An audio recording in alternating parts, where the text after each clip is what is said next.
चाहिए। इसमें नुस्खा कौन सा इस्तेमाल करना चाहिए? नुस्खा बड़ा आसान सा है, बड़ा सिंपल सा। अक्सर औक़ात ये चीज़ें घरों में पड़ी होती हैं। अगर कोई चीज़ बाज़ार से लेनी पड़े तो बड़ी आसानी से ये तीनों चीज़ें पंसार स्टोर से मिल जाएंगी। सबसे पहले आपने लेनी है मगा। इसको लंबी मिर्च भी कहा जाता है, मगा भी कहा जाता है, पिपली भी कहा जाता है।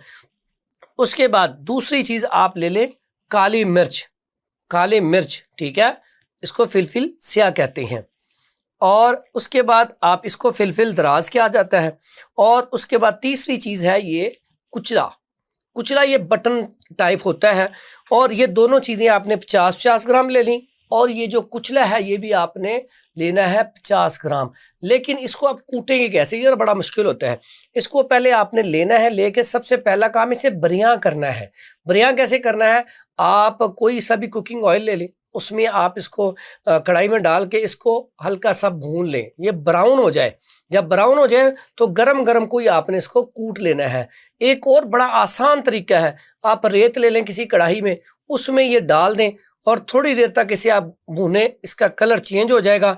उसके बाद इसको आप साथ ही वो कुंडी डंडा जो होता है लोहे वाला, उसको हारन दस्ता भी कहते हैं, उस चट्ठू वट्टा भी कहते हैं, उसके अंदर इसको फौरी तौर पे कूटे। कूटने के बाद आप पंसार स्टोर से वो जो मशीन छोटी होती है उसके अंदर इसको ग्राइंड करवा लें पाउडर फॉर्म में। ये आपका तैयार हो गया, ठीक है। ये जो है ये तीन चीज़ें आपने 50-50 ग्राम लेके इसका पाउडर कर लें। 250 mg का कैप्सूल भर लें। सुबह दोपहर शाम एक कैप्सूल दूध के साथ दें। दूध में लौंग और दारचीनी, ये देखें ये लौंग है, 3 अदद लौंग और 1 लकड़ी दारचीनी, इसकी डाल के उसके साथ ये कैप्सूल इस्तेमाल करवाएं। इंशाल्लाह फौरी तौर पे आपको रिजल्ट मिल जाएगा।